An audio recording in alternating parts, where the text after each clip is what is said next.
Perkenalkan, nama saya Matthew Manuel dengan NPM 2306-22-1024. Pada tutam operating system modul 1 ini, eh, terdapat beberapa pertanyaan. Pertanyaan pertama adalah, mengapa saat praktikum menggunakan terminal, walaupun hal yang sama dapat dilakukan menggunakan GUI? Nah, di sini digunakannya terminal karena terdapat juga keunggulan terminal daripada GUI. Meskipun keduanya mirip-mirip sebenarnya, dan bisa digunakan untuk beberapa tugas yang sama.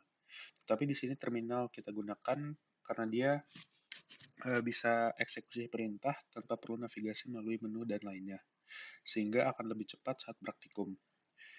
Dia juga bisa dimanfaatkan untuk script, sehingga tugasnya bisa terjadi secara otomatis.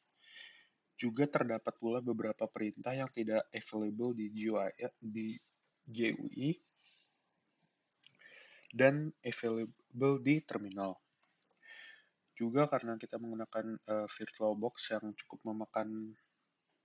cukup berat untuk dipakai, jadi dengan menggunakan terminal, dia tuh lebih sedikit menggunakan memori dan CPU.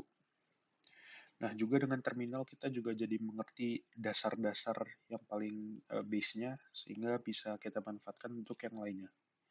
Nah, untuk yang kedua, jelaskan secara singkat komen yang Anda gunakan saat CS di nomor 2 sampai 3. Di sini untuk nomor 2 itu membuat kode pertama dan menampilkan hello world. Maka kita membuat kodenya tadi sudah di nomor 1 dengan comment touch. Lalu kita akan mengubah isi file dengan komen sudo nano nama filenya tadi. Maka dia akan masuk ke window editingnya. Di sini karena kita menggunakan C, maka bisa digunakan programming C biasa. Nah, setelah kita menulis kode tadi, kita bisa save, lalu kita bisa compile dengan komen gcc. Di sini bisa dilihat gcc Matthew Manuel 2306-22-1024 _os1.c. Dan di sini adalah output yang kita inginkan.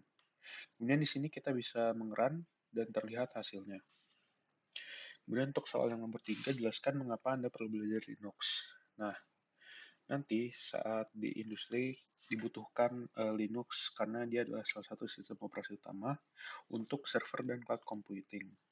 Dia juga open source dan fleksibel sehingga kita tidak perlu membayar lebih untuk Windows dan juga aman dan stabil. Dia juga memiliki dukungan untuk pengembangan serta programming. Juga banyak jenis Linux yang bisa digunakan untuk mempermudah manajemen server. Dan juga ada pula yang khusus untuk keamanan seperti Kali Linux untuk penetration testing dan lain-lain.